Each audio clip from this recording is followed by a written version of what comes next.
நாம் இப்பொழுது kinds of சென்டென்ஸை பற்றி பார்க்க இருக்கிறோம். There are 4 kinds of sentences: assertive sentence, interrogative sentence, exclamatory sentence, imperative sentence.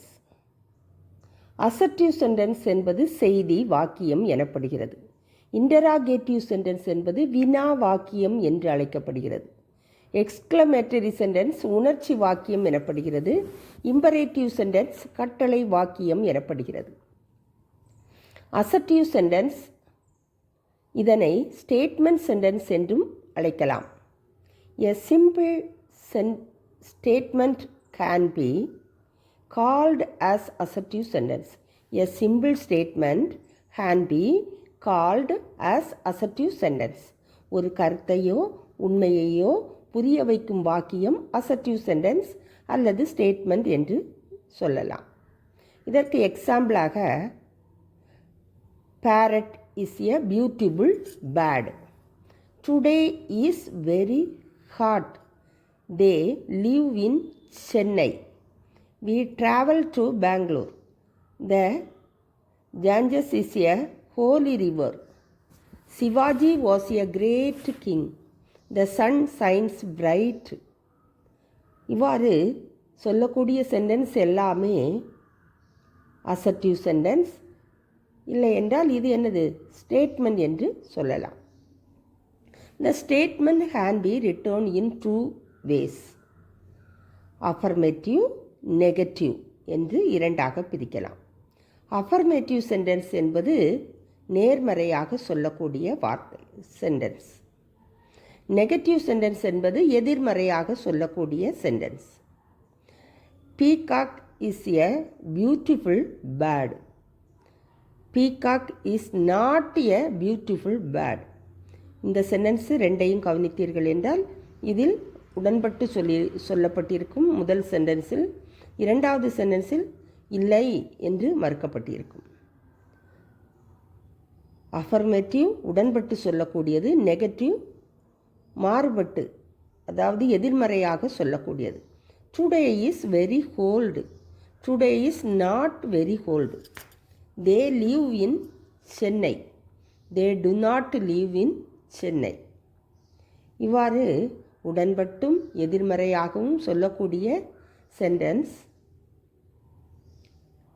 Statement, அதாவது அஃபர்மேட்டிவ் சென்டென்ஸ், நெகட்டிவ் சென்டென்ஸ் என்று ஸ்டேட்மெண்ட்டை ரெண்டாக பிரிக்கலாம். ஸ்டேட்மெண்ட் என்றாலும் அசர்ட்டிவ் சென்டென்ஸ் என்றாலும் ஒன்று தான்.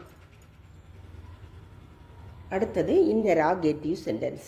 The sentence that is used to ask the question is called interrogative sentence. வினாவாக அமைந்த வாக்கியங்களே interrogative sentence எனப்படும். Have you seen the Taj Mahal? Which color do you like? What is your opinion? Do you prefer tea or to coffee? When will you leave? Where do you reside? Do you know cycling? Have you done your homework?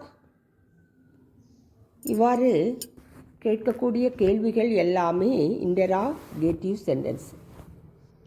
There are 2 types of interrogative: WH type, yes or no type. WH type, the sentence which starts with what, when, which, how are called WH type question. Yes or no type questions, the sentence which starts with the be verbs, do verbs, have verbs, does, did, have are called yes or no type questions. WH question: where do you stay? Why are you looking sad? Which dish do you like to eat? How do you go to school? How was the boiled tea? Yes or no question type: are they tired? Have you fallen asleep? Do you accept the offer? Does he play football? Are you interested in politics? இவையெல்லாம் interrogative சென்டென்ஸின் விளக்கங்கள். அடுத்ததாக imperative சென்டென்ஸை பார்ப்போம். The sentence which expresses order, command, request, advice or suggestion is called imperative sentence. கட்டளையாகவும் அறிவுரையாகவும் வரும் வாக்கியங்களே imperative sentence எனப்படும். டோன்ட் டாக், இது ஆர்டர் போடுறோம் இல்லையா? ஷூட் டவுன் த எனிமி, இது command. Please help me, request. ப்ளீஸ்ங்க கூடிய வார்த்தை வருது. Try again, try again, advice பண்ணுறது, திரும்ப திரும்ப முயற்சி செய். Let's go for a walk, suggestion. இவ்வாறு வரக்கூடிய அனைத்தும் இம்பரேட்டிவ் சென்டென்ஸ் என்று அழைக்கப்படுகிறது. அடுத்தது exclamatory sentence. The sentence which expresses strong feeling or emotion such as sorrow, joy, surprise, wonder, contempt, etc. is called an exclamatory sentence. உணர்ச்சியை தெரிவித்து வரும் வாக்கியமே exclamatory sentence எனப்படும்.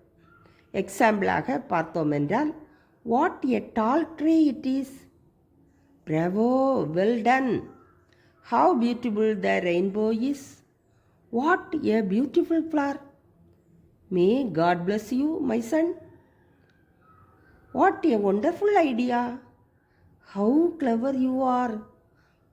All the questions are easy. Oh, what a fool he is. Hooray, we have won the contest. Oh, my toy heart is broken. இவ்வாறு வரக்கூடிய சென்டென்ஸ்கள் எல்லாம் exclamatory sentence என்று அழைக்கப்படுகிறது.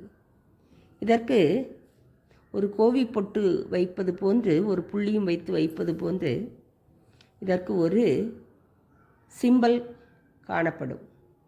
Interrogative சென்டென்ஸில் question mark கடைசியில் காணப்படும்.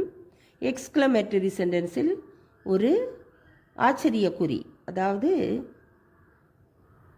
பார்ப்பதற்கு கோவி பொட்டை மாற்றி வைத்தது போன்று காணப்படும். இவ்வாறு சென்டென்ஸ் 4 வகையாக பிரிக்கப்பட்டுள்ளது.